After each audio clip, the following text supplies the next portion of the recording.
I love to cook.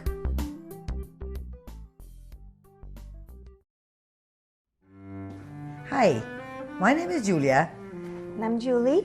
My daughter, and actually, of course, I was born in Italy, she was born in the United States, but to this day, we're still trying to connect in a culinary way. So she's trying to learn, and I've been forever trying to teach her. So let's see, today we're doing one of their favorite things, which is meatballs. Everybody's favorite, meatballs. It was one of those foods, a comfort food, easy to put together food, and also economical. So back when a lot of people didn't have the money that, was necessary to be luxurious, that was one of the meals that we thought was luxurious, I have some ground beef and some ground veal and eggs, 5 of them, depending on how much meat, obviously, you use. We compare to a lot of the recipes you'll see around where they put very little eggs in it. We put more eggs. We put more bread. The end result is a meatball that is a lot moister than most, and it goes a long way. That was one of the things why they used all these things, to make it spreadable for more people in the family. Okay, so we have, like I said, eggs, grated cheese.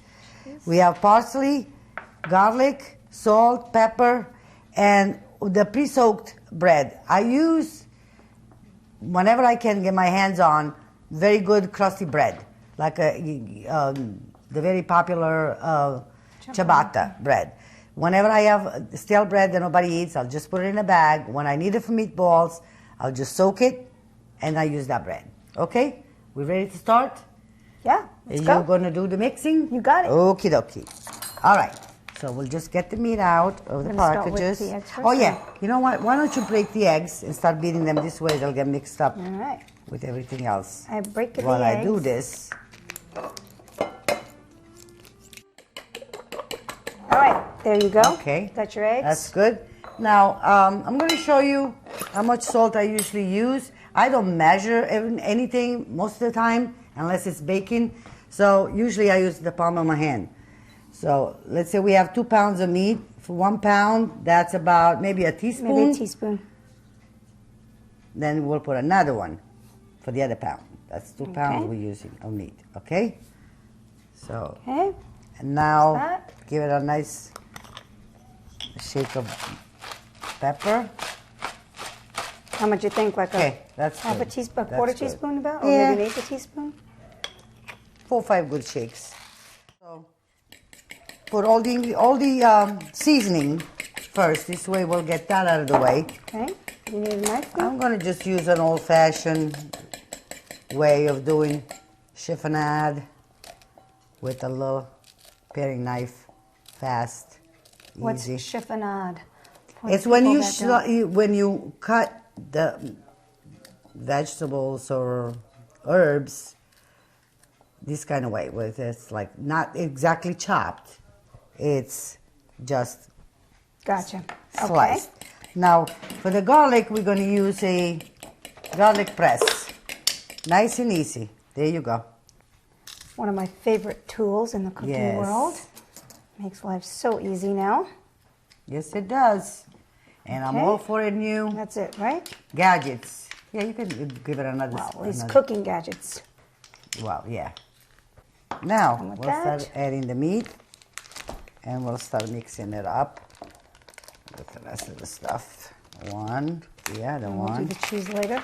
Yeah, just start to mix the, because then now we're gonna squeeze the bread too. Right. Let's see if we can get this. Okay. Okay, you want me to Start start mixing the bread. playing? I mean the meat. No, you don't have to use your hand. You can use your fork to just mix to get it it for like breaking it up. And at the same time, I could start getting my bread mixed in there. So you've already, or you're draining it now? Yeah, but now what I'm doing is Straining I'm just kind of, you want to squeeze it. Squeeze most of the water. Squeeze the life out of that bread. Yes. Get all the water out. This is where this bread comes handy because you can actually squeeze it because it's got good texture. And your meatballs will come out better too. Great.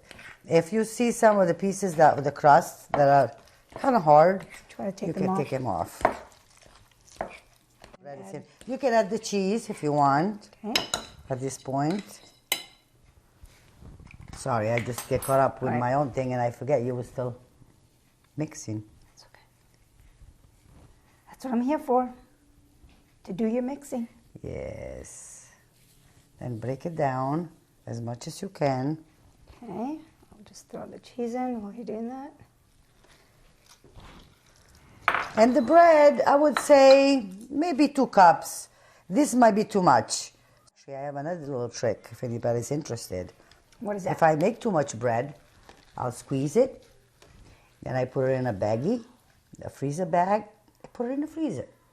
Save it for another and time. Sometimes when I don't have, stale bread around to make something, whether it's a frittata or meatballs, whatever, I'll just take it out of the freezer and use it. That's great. All right. You want me to still keep mixing with the fork, or you can want me to if use you my want. hands? Go right in with your hands. Dig in. Yep, that's the best way to do it. I think it's going to be a little easier. Oops. I think that's why kids might like cooking, because you get to play with your food while you're cooking. Now, the mixtures should be not too soft, not too sticky. By the time you finish, it should be very manageable, where it feels good, There's a lot of parsley on the bowl. Yeah, I'm going to do a sweep. What does it feel like to you right now? Does it feel good already? It's still, really very moist, very kind of liquidy in a way. Right. But it's getting there. Yeah. The bread will absorb a lot of the moisture from the eggs. Yeah. See, there's a lot of bread. Okay, now we're going to roll them up, roll them out, put them in a pan. Then they go in the oven for about 15 minutes at 375. Now, they can be fried too. That's the traditional way. And that's you used to make them. That's the way we always did it, growing up and that kind of thing like that. But I realized, that if we can avoid the extra fried fat, it's better for our health. Yep. So I've been doing them in the oven, and they're just as good. Come out great. Oh, what do you think? Does it look like no, it's it looks mixed up good. in it? It looks really good. Okay. Looks really good. See, that's what it should look like. And then let's say if you roll up one and it stays pretty neat in your hands, that's your way of knowing that it's the right consistency. In the form that you want it to. So now let me, I'll be right back. I'm just going to get my... Okay, we are ready to get the meatballs rolled up and put them in a pan. We're using a cookie sheet, and I'm going to put just a little bit of oil just to, so they won't stick. What I'm going to do is just kind of spread it around. Okay, so now we're going to start rolling them up. Okay. So where's the one? Okay.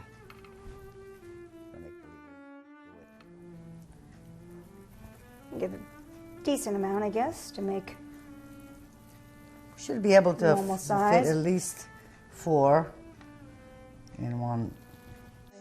We used to steal meatballs all the time when my mother used to be frying them, and then my son started doing that. Stealing. Oh yeah, when Remember? you would fry them. Oh my God! It would fill the house. The smell. Barely wait for them to be cooked. And they couldn't wait to get them in the sauce, so they would come and grab one, at least one. My grandmother used to make great meatballs. Every time my grandmother would make meatballs, no, we're coming to your house to eat tonight. That's why I love your meals, because they're so authentic and traditional too. Especially meatballs. Well, you definitely don't need too much to make somebody happy. Okay. Perfect. Look at that. Oh my goodness. I don't think we could get it better than this. There. This is our meatballs.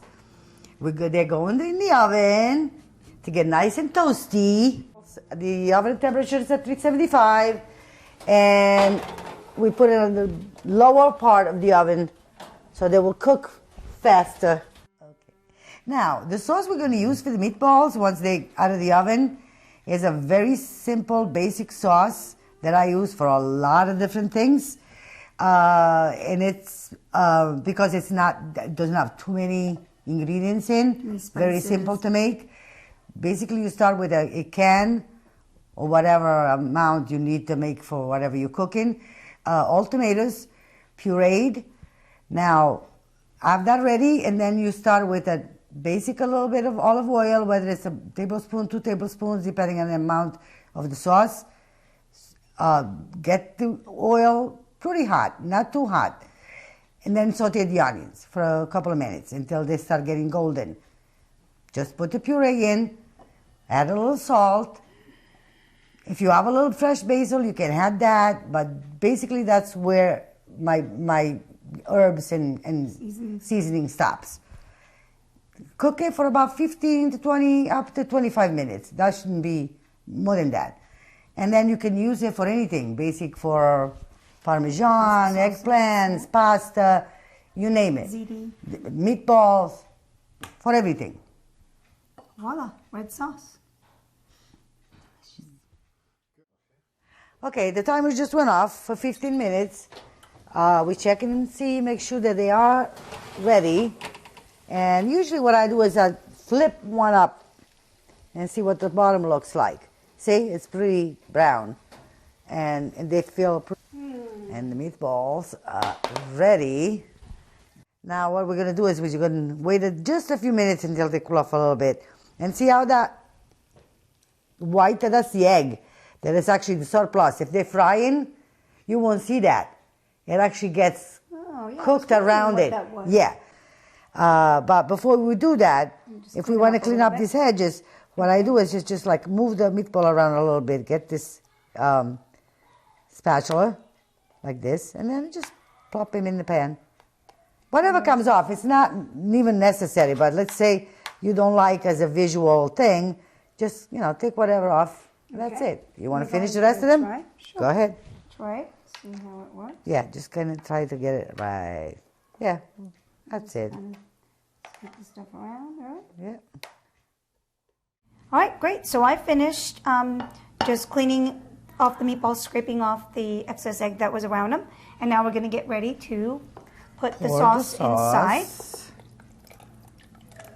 And what we're going to do is we're going to add a little bit of water, so that because while they cook the meatballs, they're going to absorb more, so you don't want to get it too thick.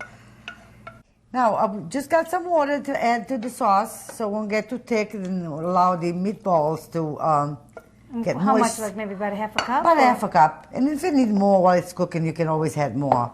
Now we're going to put them back on the stove for about 15 minutes, and then they'll be ready to go. We're just going to cook some pasta, eat them. Hi, here we're back. The meatballs are all ready.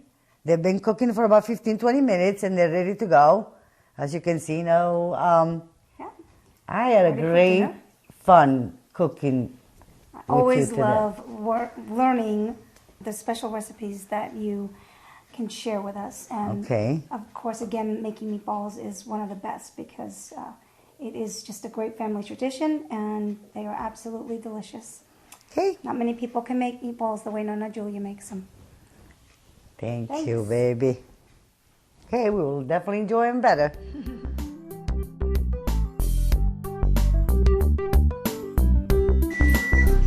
What are you fixing, Vito? The leftover from the restaurant. Ah, nice. I got some ham, just 3 beans, or potato. Beautiful.